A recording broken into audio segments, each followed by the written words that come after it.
Good evening and welcome along to NUFC Matters with me, Steve Wraith, and my special guest tonight, Supermac, Malcolm MacDonald. Hi, Mal. Hi, Steve. How are you? Very good, mate. You? Yes, I'm in fine form now that football has restarted. Yes, and obviously last night's games, the first one, of course, Sheffield United, chasing a Champions League position. I never thought I'd hear myself say that. Took on Aston Villa, who are fighting for lives at the bottom, and a 0-0 draw was the first game that welcomed us back. But it shouldn't have been a 0-0 draw, should it? No, it shouldn't. I thought it was absolutely diabolical for what happened, where the ball was clearly over the line. The goalkeeper carried it over, and all the referee was doing was pointing at his watch that sends a signal out if the ball has crossed the line, supposedly. And they talk of there having been 9,000 games overseen by this system, and this is the first mistake, they say. Well, it's not good enough. What I think the football authorities have now got to do is give the authority to the referee's assistant, who was right in line with the goal line. He was stood by the corner flag. He would have seen that the ball had gone over the line. But I understand that they are under instruction not to get involved, that they have to leave it between the system and the referee. And so if the referee's watch doesn't signal that it's gone over the line, then they just continue playing, even though one of the officials has actually witnessed the ball going over the line. That's crazy. That really is absolutely daft. So they have to give permission, stroke authority to any of the officials.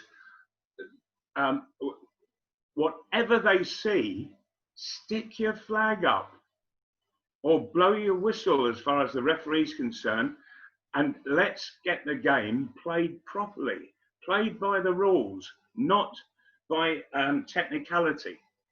I felt a bit sorry for Michael Oliver, because obviously he's a Geordie lad, and you know, first game back, you know, all the spotlight on him, you know, the Black Lives Matter. Absolutely.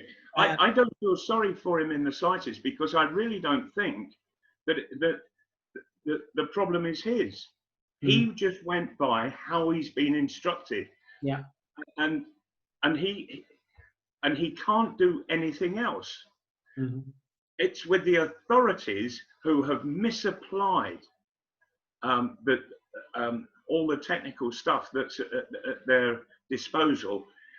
Technical stuff will go wrong, and it's up to the match officials who are there live on the spot to oversee that this thing is working properly all of the time. And therefore, it's up to a linesman to watch, because this technical stuff, it can be an excuse for the linesman not to bother. But they have got to bother, and they've got to look along the line. And if they see that the ball has fully crossed the line, as it did last night, and the referee's thing hasn't gone off, the fella should just stick his flag up and say, well, I don't care about how all the technical stuff and how much it's cost and what have you. It got it wrong. Yeah. And it would allow the referee time to then be able to go and see the different camera angles, and then he can make his own decision. But I feel dreadful for Sheffield United, because if they had scored, in all likelihood, it would have been the winning goal, because I thought they were far superior to Aston Villa. I really did. And if they had won, they would have gone above Manchester United into 5th place. Now, I have to jump ahead here, because Newcastle's first game after lockdown is against Sheffield United. And earlier in the season, Newcastle, I think it was 3-0 they won by at Bramall Lane. much to everybody's surprise, because Sheffield United have really gone so well this season. And so Newcastle, they haven't got a game under their belt like Sheffield United. And so I think they've really got to hit the deck running to keep up with Sheffield United. And it's going to be one hell of a tough game for the black and white.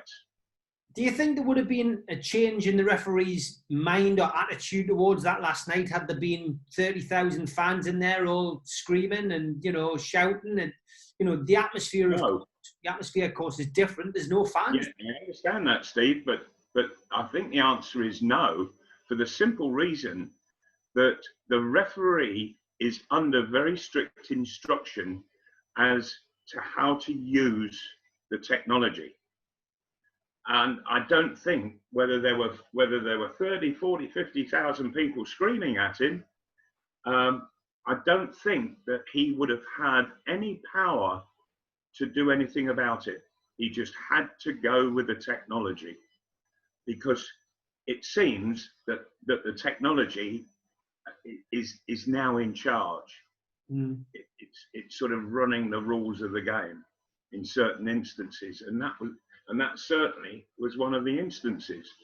And so I think that Michael Oliver, I would imagine that he's got onto the football authorities this morning, and he said, look, this is no good. We are 3 top officials. We should be able to realise when the technology is wrong, and overrule it. But I don't think they've got that power. I find it bizarre that all camera angles were basically blocked by people. And I mean, looking back on that goal, and I've watched it a few times, and it was a goal. There wasn't. I've seen worse goal mouth scrambles which would have blocked cameras. I think that was a get out clause by the technology. I think it was an excuse. Yeah, I really do. Yeah, because for heaven's sake, that they are they using Sky cameras, or is it just whatever they've got inserted into the goal frame or whatever? Yeah. But even so, surely they must have a camera looking down on the goal line. Yeah. And so, because there's an overhead camera, isn't there, at all grounds these days? The odds of every camera missing it, Mal, must be the equivalent of winning the lottery. It must be. So, I mean, for that to happen, I find it's crazy. And the fact that the Sky camera picked it up, no problem, is, I think it just... Absolutely. And right at that very moment in time. And we could all see, as it happened, that the ball had gone over the line. And the players' reaction told you. And also, you look at the Aston Villa players, they knew it had gone over the line. Yeah. They knew it. The goalkeeper just froze, didn't he, with his shoulder into the side netting. And he was, and the post was in front of him and the ball.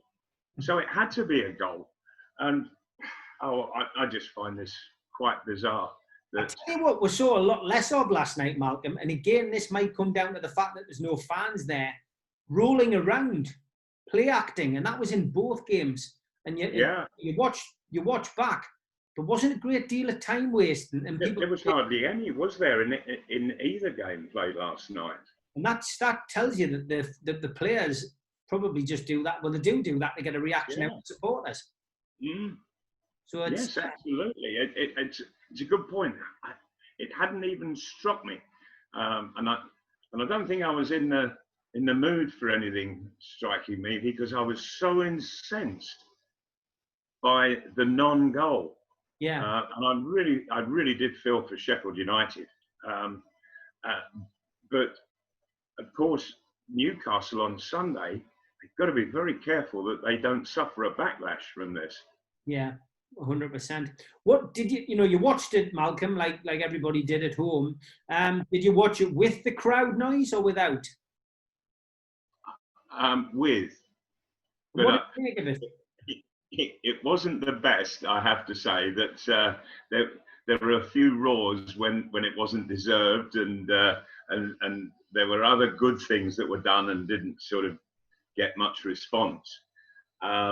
So it was a bit strange, but they are strange circumstances. So I'm always of the mind, go with the flow on something like that. It was a powerful statement by the players to go down on one knee as well, wasn't it, Malcolm? Obviously, what we have at the moment with the Black Lives Matter movement, which seems to be really building some momentum compared to previous campaigns. But yeah, a very strong statement by all the players, especially in that very first game. Yes, it certainly was, and the referee went down as well. Yeah, Michael Oliver, and joined the players all on one knee.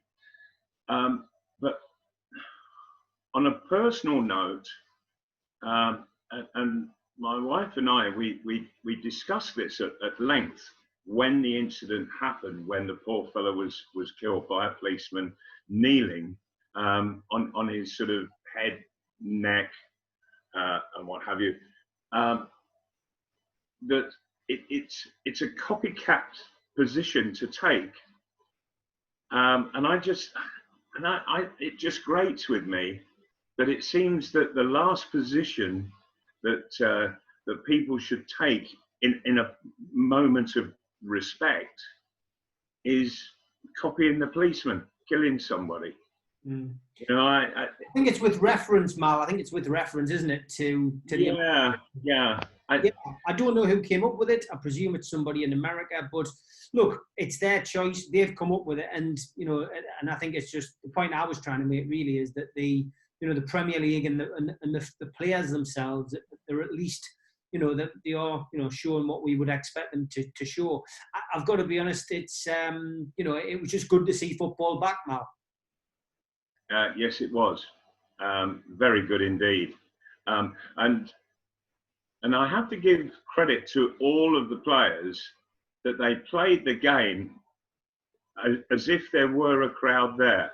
Yeah. It wasn't a half-hearted approach in any way, which you don't purposely do it, but when there's no atmosphere, it's a bit like the first team playing the reserves in just in a training match.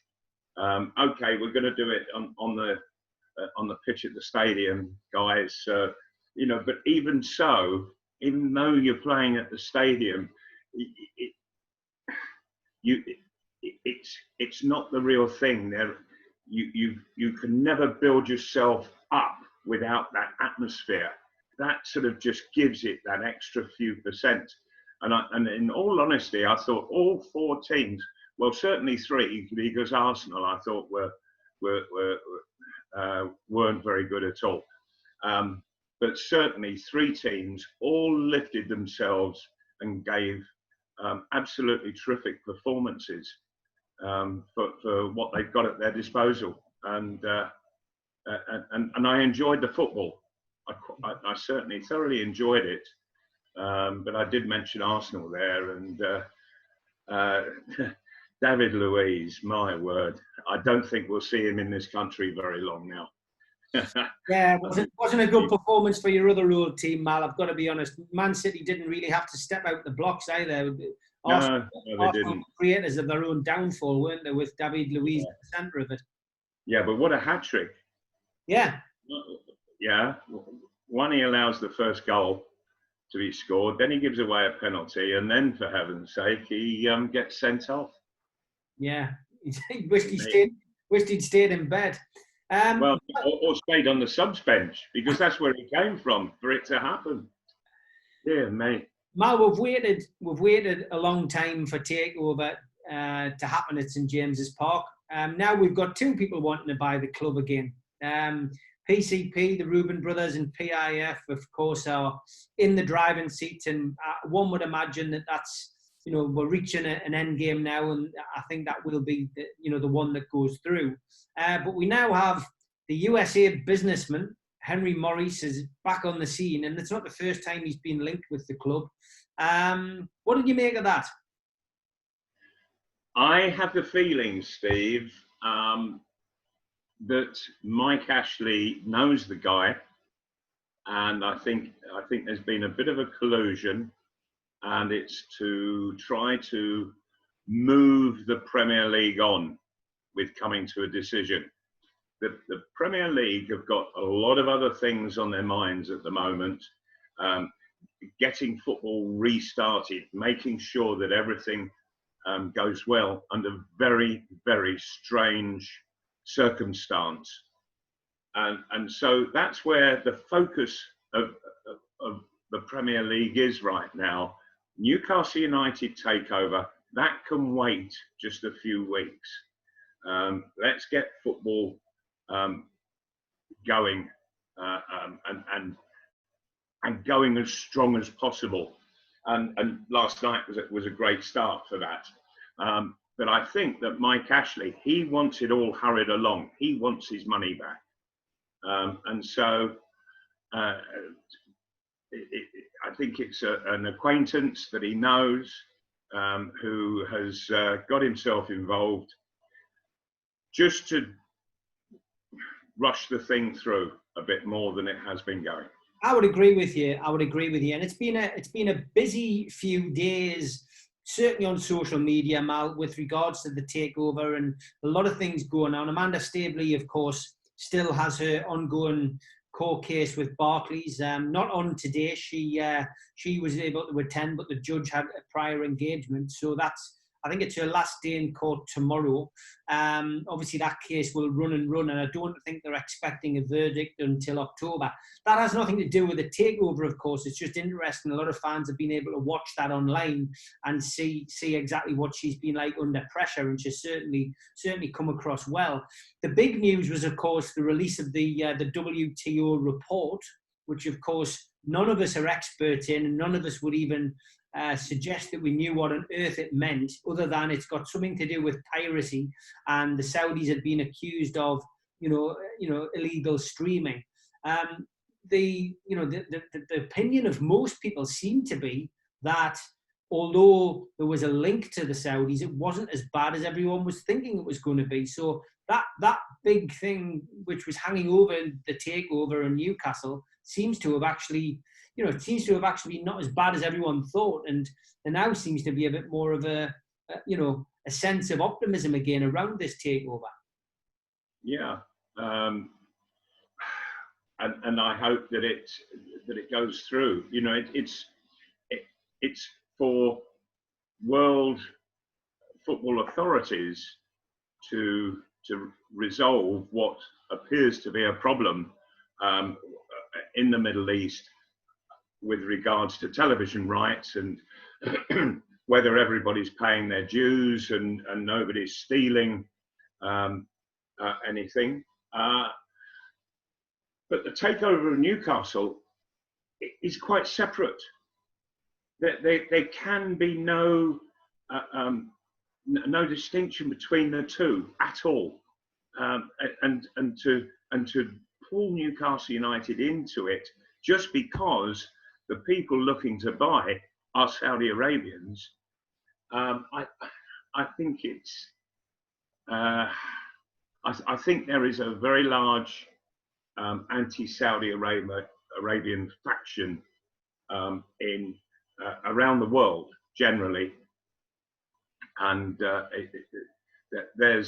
their country is run by a quite different set of rules to what we understand, and so I really do feel that the football authorities have got to look at Newcastle United and the Premier League, to which Newcastle United is adjoined, and make the decision purely from a footballing point of view. And I think that everybody in football wants it to happen. I think the powers that be within the game want it to happen, because it's going to bring in a huge amount of fresh money into the game. And with all the massive losses that football has incurred over the past 3 months, and it's going to keep costing over the next few months, because there's no gate money coming in. They're having to reimburse on television deals and heaven knows what else. Football is losing probably billions right now, and so it desperately needs fresh money, like this deal is going to bring into football over the next 3 years. Desperately needs it, and so I think the authorities, they just can't say no to it. They really can't. It's vital for the good future of football itself. Yeah, I would agree. Dominic Raab's come out this morning when he was interviewed on Sky News, and he has again given a little bit of optimism to Newcastle United fans by almost welcoming the news that Saudi Arabia were looking at investing in Newcastle United. And he was directly asked on the breakfast show this morning about it, and he said that this is a direct quote: "I think it's right that the legal process, with all its safeguards that it's got in place, is followed. We have this debate about takeovers in this country, and I think we should follow the rule of the law. We had the same debate in relation to Roman Abramovich and Chelsea. I think it's right that we welcome engagement and investment into football in this country. Everyone's pleased to see the Premier League back up and running, and also that there are legal safeguards to make sure it's done in the proper way." So very encouraging to hear Dominic Raab, one of the government, coming out with such positivity towards it. And it was in a direct question, as I say, about the takeover. So, pointing out, I think, the Abramovich situation, which of course we all know that he has a fairly checkered history and past, in his own country. And how he obtained these money there's always question marks over that. But he was still given the opportunity to come and buy Chelsea Football Club, and we all know what happened there. So that, for me, was the biggest tick in the box, alongside the ruling of the WTO. The WTO findings. We now seem to have, the road is now clear. There are no obstacles in the way. And, I'm pretty sure that we will have an end game very soon, Mark. Yeah, I think so. And it'll be the positive one for Newcastle United, for the Premier League, and also for the government, because the government, they have massive financial links with Saudi Arabia, and they don't want to put the Saudi Arabian noses out of joint. They really don't. They want to keep everything running nice and smoothly, so that it's ongoing trade and business, and there's a lot of money coming this way to the country, and they daren't risk cutting that off. It's a lifeline. Other news today: Newcastle's game with West Ham has been announced now. That'll take place at St James's Park on the 5th of July at a 2 o'clock kickoff. Sky Sports are going to broadcast that game. Then we will head to the Etihad Stadium to face Manchester City on the Wednesday, July the 8th, for a 6 o'clock kickoff. That's going to be shown on BT Sport. And then the Magpies will be taking a trip to Watford. That game is going to be played on the 11th of July, a 12:30 kickoff, and that's going to be on Amazon Prime Video. So that's the next 3 games that have been announced, kickoff times, etc. The games are thick and fast, Mal, aren't they? It's got that Christmas feel about it. Oh, hasn't it just? Yes. Yeah, and they're not going to waste a day. They're really not. And I get the feel that in about 3 or 4 weeks' time, players will start complaining that they're playing too many games all in too short a period of time. But it has to be done, and it can be done. That football, it now plays over Christmas 2 games in perhaps 3 or 4 days. Yeah. It used to be, outside the first division, that you would play 3 games in 4 days. And we used to achieve it. I have to admit that come the 3rd game, which this was usually over Easter, you play on Good Friday, then on Saturday, and then you had a break on the Sunday, and you played on the Easter Monday. And that was 3 games in 4 days. That come the 3rd game, yeah, you could look around and people were sort of looking a bit gaunt. You know, it took all the stuffing out of you, and you were getting tired. But it was the same for everybody. And those 3 games over Easter, they made or broke various sides, and promotion was usually all sorted and done and dusted over those 3 games. So it was a hugely vital and important part of the season. Footballers these days, I think they want everything their way, and aren't prepared to give enough back. You know, it's you've got to try and counterbalance everything that you're doing. And I think the players have got to take a very, very open-minded approach to how this season is going to be fully finished, and in as short a period of time as possible, and then they can look forward to having a quick break, short holiday, get back here, pre-season training, because we're starting all over again in well, I don't know when it'll be, whether it'll be August or September. Well, it's interesting that, Mal, because Oliver Dowden, who's the Culture Secretary, people will think they're tuning into a Prime Minister's question time or question, you know, a BBC question time documentary or whatever. It's he's come out today, Oliver Dowden, and said that he expects Premier League supporters could return to stadiums in time for the start of the new season, which he's predicting could be around about September. So that would probably be about right. It would be great to see fans back in the ground. Yes, it would. It certainly would. But trying to deal with large crowds in a very organised fashion there's always risks to it, and I just have the feeling that certainly for the moment they're not going to take any risks at all. They're going to stay shut, but then come that closed season, it's going to be a mad rush to put all sorts of separations in place, ready for the new season starting, and then they will allow people in. But I think it's going to be limited.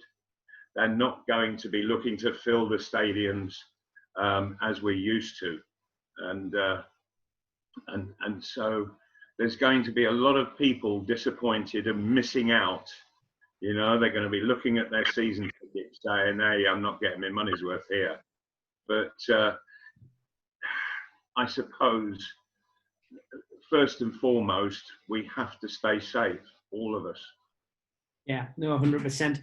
A subject that we touched on last week was Andy Carroll. It seems to have split a lot of people. I mean, you know, certainly the ex-players who I've spoken to over the last 7 days since we last spoke, I would say it's 50-50. Some people think he should be given the offer of a new contract, but other people, you know, like yourself, don't think he should be. And I see we've even got players from other teams now, or former players from other teams. Paul Robinson, the former England international goalkeeper, he's saying it makes sense to offer him a new deal.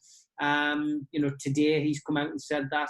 I mean, for me, I'm fully in your camp, but I do feel that there needs to be some kind of offer, certainly until the end of the till the end of the season, just to get us through this season. Right. Let me ask you this, Steve. In all the time that he's been at Newcastle this last season, this season current, how much has he played? How many minutes? Yeah, I mean, I bet he hasn't even completed a full 90 minutes in all the different games that he's played in. You know, and I look back over it and I think, okay, yeah, he comes on and he makes a difference for the positive. Yeah. I have to say that, he does. But just doing it once every 7 games ain't good enough.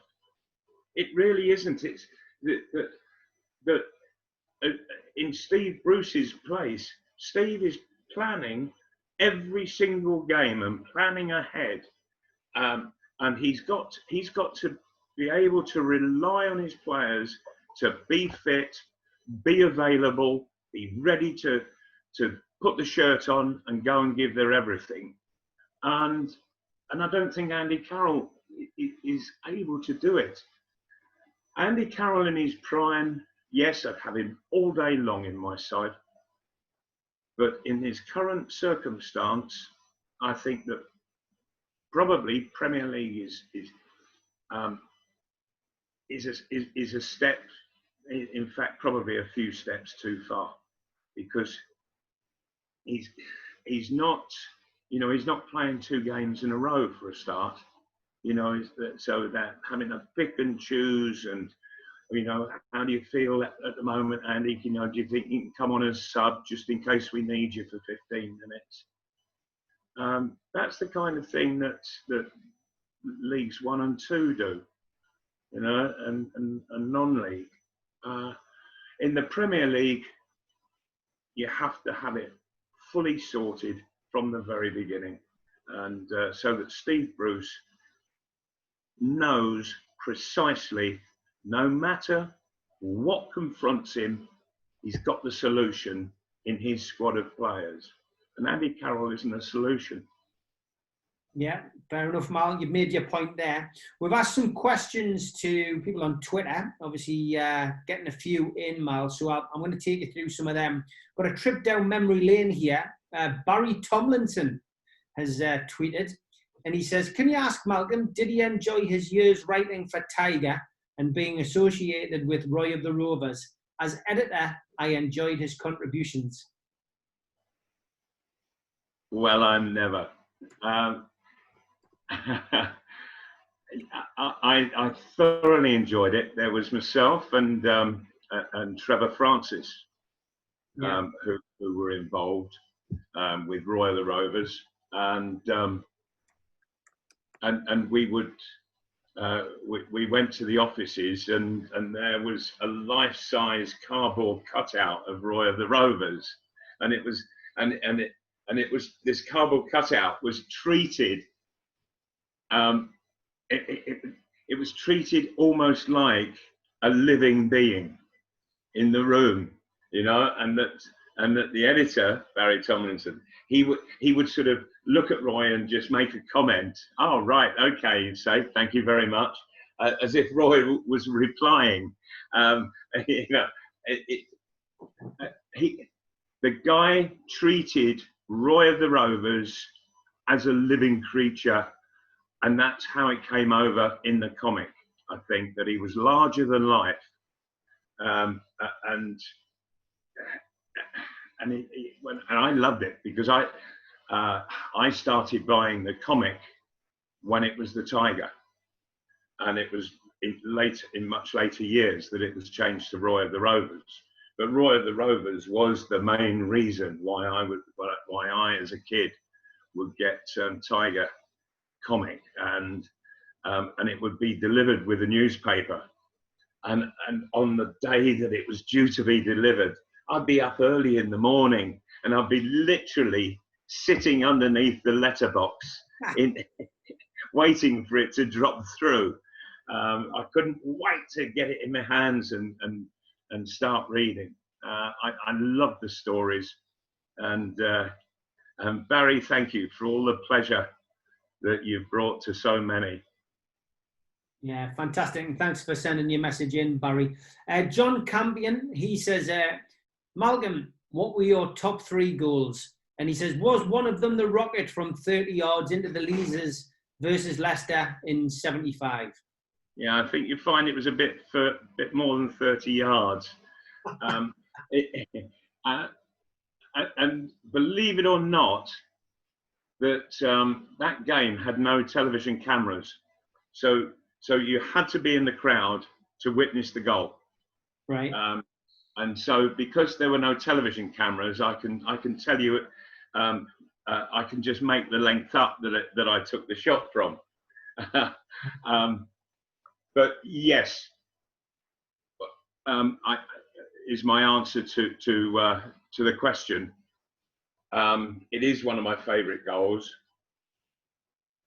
When it was just a short while later, I was sat at home watching a golf program, and Gary Player, he was giving a sort of few lessons in this program of playing shots with different clubs.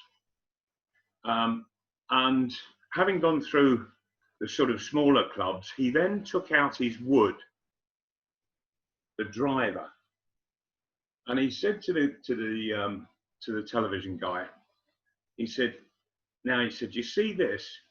He said, "This is my favourite wood. I've had it years. I must have hit 10,000 shots off the tee with this driver. And do you know, I've only ever hit one perfect one."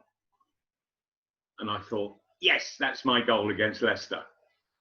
It was the perfect one. You know, of all other shots, this was just sheer perfection. For those who weren't there in the stadium, I'll describe it, if that's okay. Leicester had a corner on their left, and it was swung in, and I was back on the near post, and it went beyond me, and I think it was Paddy Howard got up, headed it, and knocked it down, and it went to the feet of Irvin Nattrass, and Irvin just set off, and he was going through the inside right channel, out of our penalty area, through our half, and he was just leaving people in their wake. He was quick, was Irvin. So I set off, literally running from goal mouth to heading for the goal at the other end of the pitch. So I'm running right the way through the centre, and I was about 10, 11, 12 yards behind Irvin Nattrass. Now, the one thing I knew with Irvin was that he wasn't going to get very far into the opposing penalty area. He was very much a player in his own area. That's where he was comfortable. In the opposition area, I swear he thought that the whole half had crocodiles in it or something, because as soon as he crossed the halfway line, you could see him getting nervous. You know, that he didn't have that smooth, elegant confidence that he had in his own half. And I thought, he's going to get rid of it. He's going to get rid of it.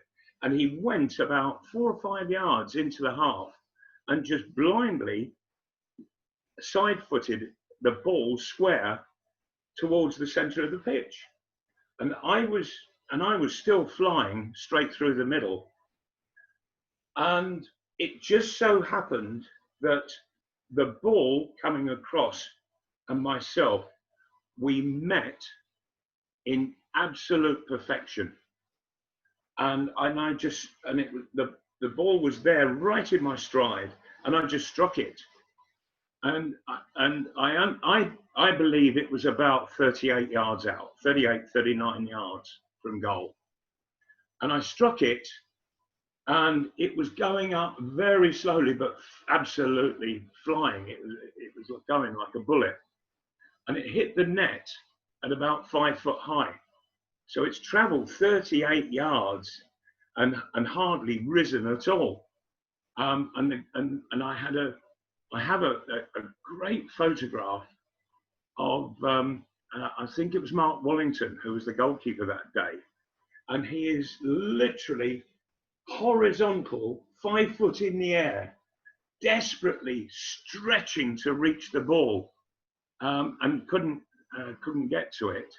And then it hit the back of the net, and there was absolute silence. Not for a second or 2 seconds. There was a silence for about 5 or 6 seconds, which is an eternity in a football stadium. And then all of a sudden, everybody cheered and roared and what have you. But I think they were sort of still mumbling, "He's not shooting from there, surely." But I did, and sadly, it wasn't televised and recorded for posterity. So the other two goals. What are the other two goals that he's mentioned? No, he just mentioned that one. He thought that would be in your top three. Okay, yes. I think I must include my second goal against Liverpool in my home debut. Lovely ball from Terry Hibbit, and I went and I got to it just before Larry Lloyd, went round him and struck it right into the far top corner across Ray Clements. It was a lovely strike, and that put us 2-1 ahead against Liverpool, and we held on to the lead. I scored another one a bit later on, but that one for sure. And it was such a great ball from Terry Hibbit. What a passer of the ball he was. Third. Now, I've got one which probably nobody will be interested in because it was with Arsenal. So I'll leave that one out. Yeah. Yeah. So my third,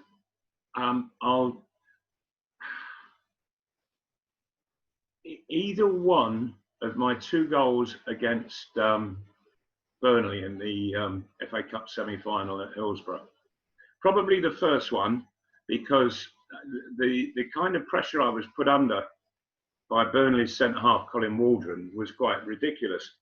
Because what happened was that, again, it was Terry Hibbit, and he was just outside of our box, and I was on the halfway line. And Hibbit, he's controlled the ball as it's been cleared from the area, and he's turned, and he's just gone ping. And Colin Waldron has taken the liberty of going forward in front of me, thinking that he could intercept the ball. What I knew was that he didn't realise just what a powerful passer of the ball that Terry Hibbit was. And the ball was in the air, and it was never going to drop to him. And he's realised his mistake, but I'm away. And so he's turned and he's chasing after me. The ball has gone over him and has dropped now in front of me, and I'm running onto it.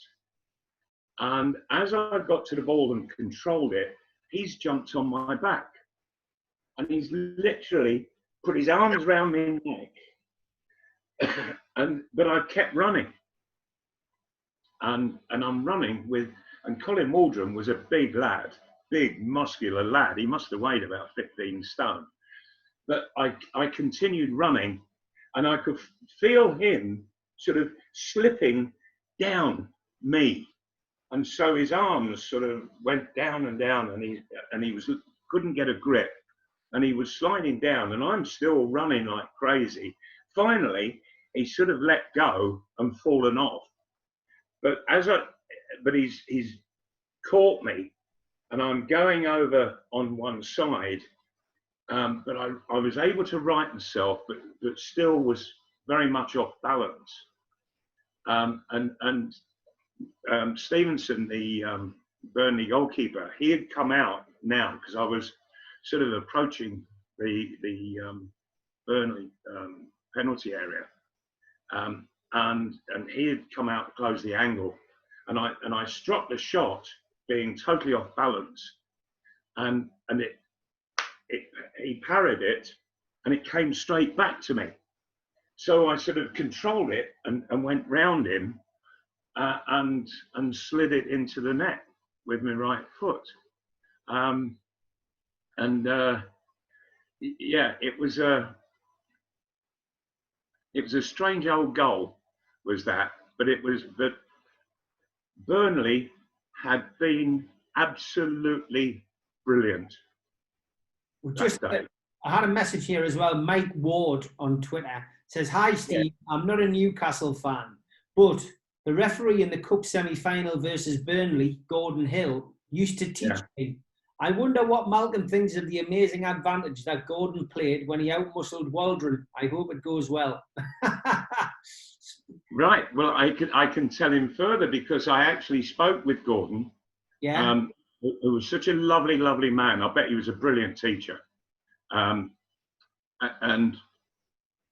I said to him, "Gordon, why on earth didn't you take the easy way out? When the fella jumped on my back, why didn't you just blow for a free kick?" He said, and I loved him for this, he said, "It is my job as a referee to know the abilities of all the players under my control, to know exactly what they're capable of doing." He said, and I thought, if there is anybody who can stay on his feet and ultimately get a shot at goal in the game today, it's you, Malcolm McDonald. And sure enough, he said, "You proved me right." And I thought, well, you know, and he'd let it go for dozens and dozens of yards, and without blowing his whistle, which he must have been very tempted to do. And most referees, I think, you know, just to not to make a fool of themselves, that they would just go free kick and the chance would be gone. But he sensed, like me, that there was the chance to score the goal, and he just let it go on and on and on. And I'm ever grateful to him. And what a lovely, charming man Gordon Hill was. And I would imagine he must have been great as a teacher, and I would have loved to have been in his class. Rich, he says, "Footballs were way heavier back when Malcolm played. Why do you think he escaped the crippling effect of heading the ball that seems to have affected so many?" He says, "I've met Supermac loads of times, but I keep forgetting to ask him. He's a real gent." So you're just wondering, Mal, you're just asking, really, you know, heading the ball with those balls. I mean, you know, they were a lot heavier, weren't they, in your day? They certainly were, and I'm sure that they had their effects, and very sadly, Jeff Astle probably suffered the worst. I would do an hour, 2 hours of heading balls after each training session. I'd be heading the balls, I'd be shooting, doing all the things that a centre forward needs to constantly be good at. And I was going to say, and I certainly never suffered by it, but I'm sure that there's a lot who would disagree with that, particularly my wife. But it hasn't affected me. I think that perhaps there are certain people who are prone to it, and there are others who just have tough nuts and can get away with it. You know, Alan Shearer, good heavens above, he headed the ball thousands and thousands of times, and he's as bright as a button, and will be for a very long time. Who else? Duncan Ferguson. Mm-hmm. Yeah. Yeah, you know, major header of the ball. And I think that this is why the PFA haven't jumped right behind the appeal that was made by the Astle family. And I know it's upset the Astle family, but I do understand the PFA, that just because one footballer or two footballers or three footballers have suffered dreadfully by this, it doesn't mean to say that it's a problem for all. And so they have to be careful and wary just about where their finances do go. And I'm, you know, we have an awful lot of with regards to Alzheimer and dementia these days. It's people are living much longer, and so the cases have absolutely risen, but people are living much longer, and you know, I think we'd be surprised just how many dementia cases there are in this country right now. But I think a lot of it is to do with age. I don't feel I've suffered detrimentally from constantly heading the ball at all. You know, I don't suffer headaches or anything in any way. And I think it's just a very unfortunate few, like Sheff Utd, who suffer. You know, and we all suffer in certain ways, but that isn't one way that I have suffered. Andy Montford says, Supermac, first of all, thank you for all you did at the club. Question, what did it feel like scoring a goal at St James's Park, especially if it was at the old Leazer's end? It was an absolute delight. You know, I've always been a great believer that you know that the crowd and players, you know, there's an electric connection during a match, and of course the height of that connection is when a player scores a goal. That's when the connection is at its strongest and most powerful. And so when you score goals regularly, you know, that connection, it's constantly getting stronger and stronger and stronger.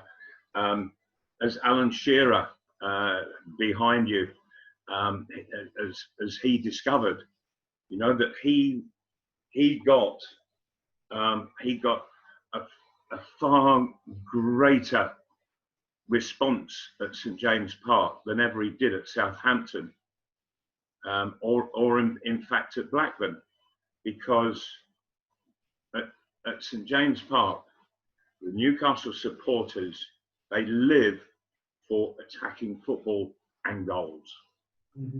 Whereas you go to other grounds and it's not quite the same, you know. So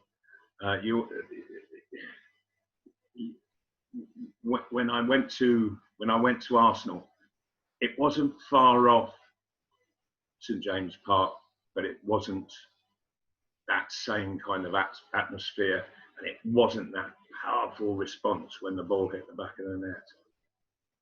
Neil the Magpie on Twitter says, I'd be very interested to hear Malcolm's views on Terry Hibbit as a player and as a teammate.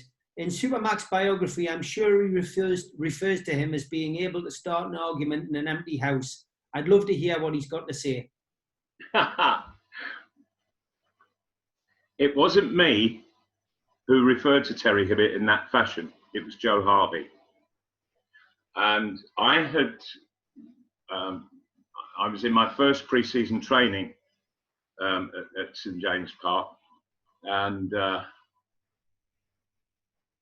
you know, so everything was sort of all very new. Joe Harvey has walked into the dressing room after a training session one day, and he sort of stood very proudly in the middle of the dressing room, looking about at all the players, and he said, "Well," he said, and his voice would increase in volume when he had that important message to give to everyone.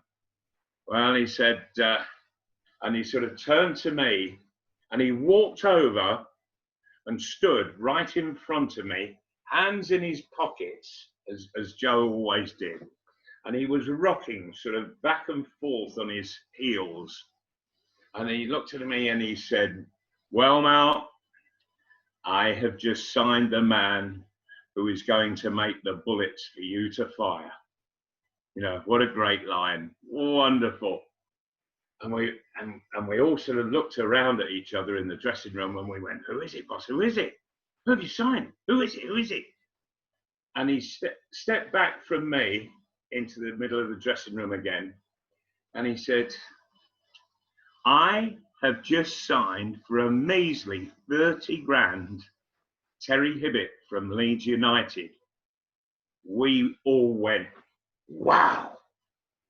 We were seriously impressed. And Joe, he then, having imparted his news, he was then walking to the door of the dressing room, and he was halfway out and came back a little and went, mind, it scored trouble in an empty house. It caused trouble in an empty house, he said. And we all just looked around, all laughed. But of course, we didn't realise just how right Joe was, because Terry, he had this penchant for just putting his nose in. You know, if ever there was a discussion or an argument going on, Terry had to be in it. You know, it had nothing to do with him, but in he'd go. And he all the time, he had to get his nose in.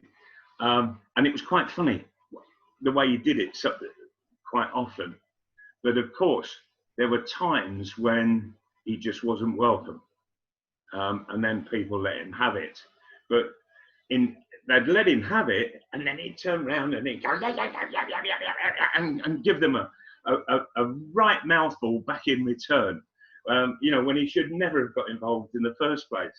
And he just added this extra thing in the dressing room and out on the pitch, because he'd be chuntering all through the game, usually at the opposition, telling them how bad they were. Oh, you can't play, dear me. Shall I give you a little lesson here? You know, he'd say with a ball at his feet. There was one time we were playing at Wolves, Molineux, and Hibby, he knocked this ball from inside left, sort of out towards the line, and I was sprinting to try to get to it, and it just ran out of play as I got to it, and the linesman's flag went up for a throw-in. And Terry, he went like that to the crowd. And when I was at Fulham, I was just a lad, 18, and that was done to me by Johnny Haynes, who was my hero, my boyhood hero. And here I was playing with him, and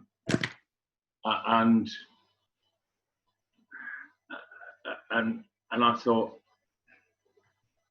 if anybody, in having done exactly the same, I thought, if anybody ever does that to me again, ever, I will throttle them.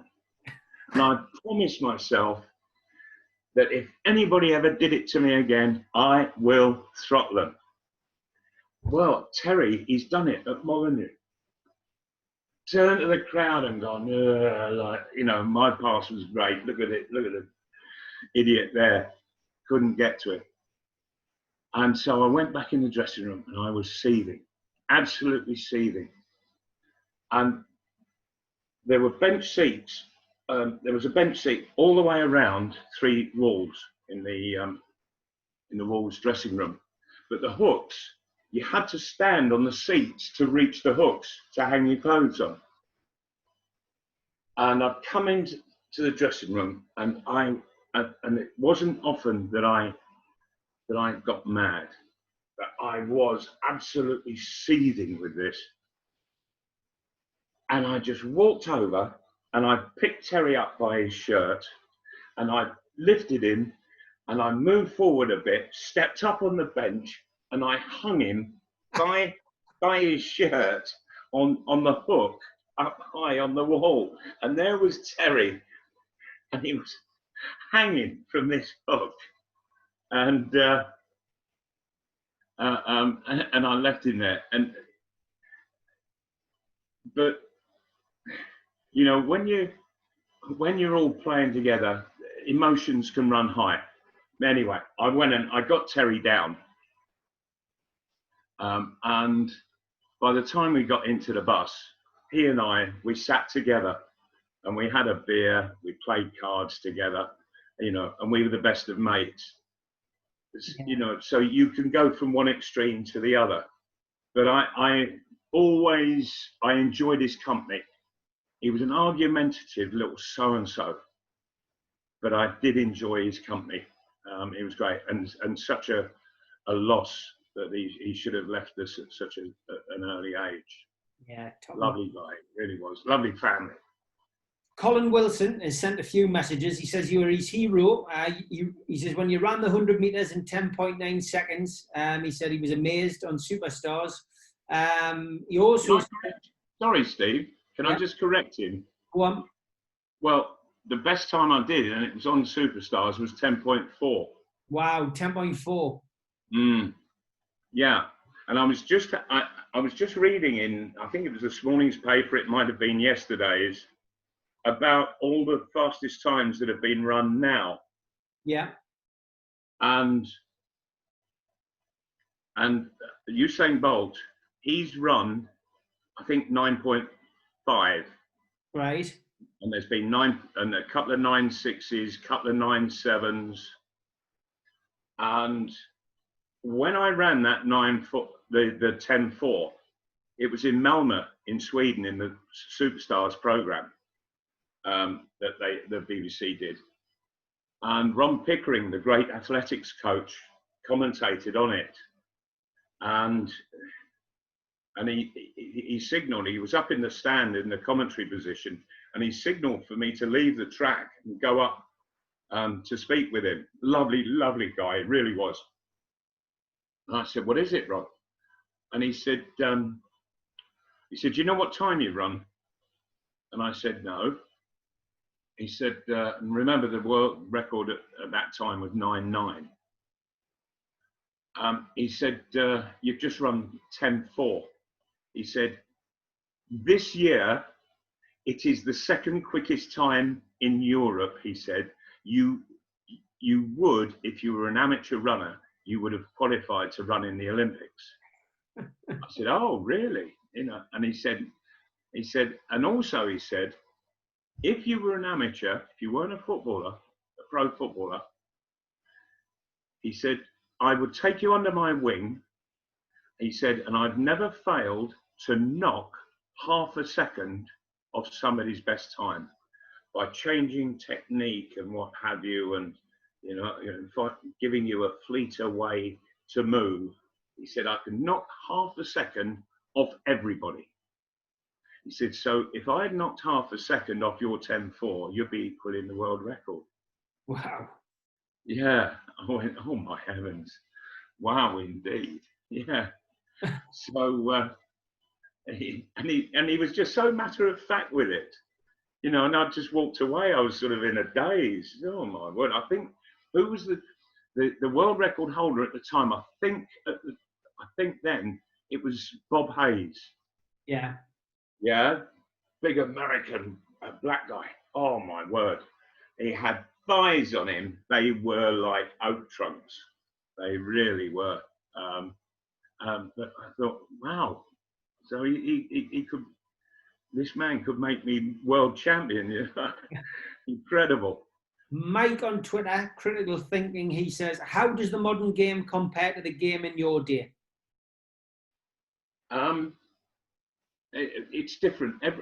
I suppose sort of every decade, football, it changes, it moves on. Doesn't necessarily get better. Sometimes it does.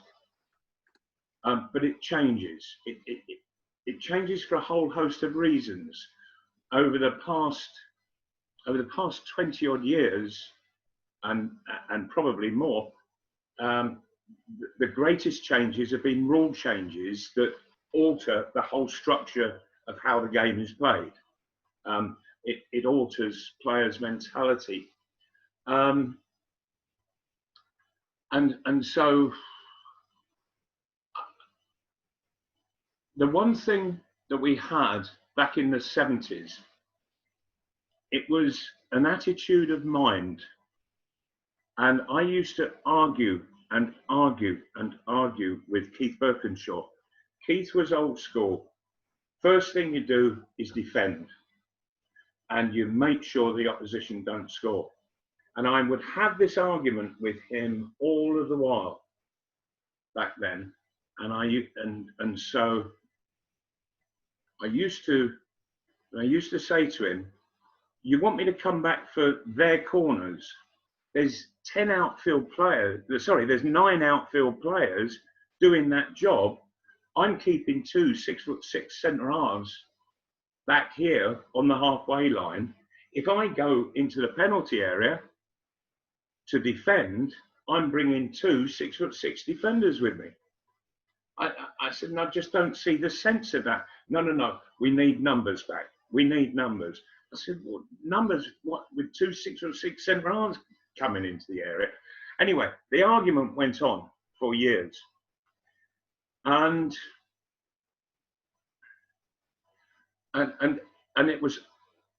it literally was the same. Every Monday after a Saturday game, we'd have a meeting before training, and the argument would be the same. And Frank Clark was a staunch supporter of Keith Birkinshaw in this. And it was January of last year, I did a talking in Wallsend, myself and Frank Clark and John Tudor.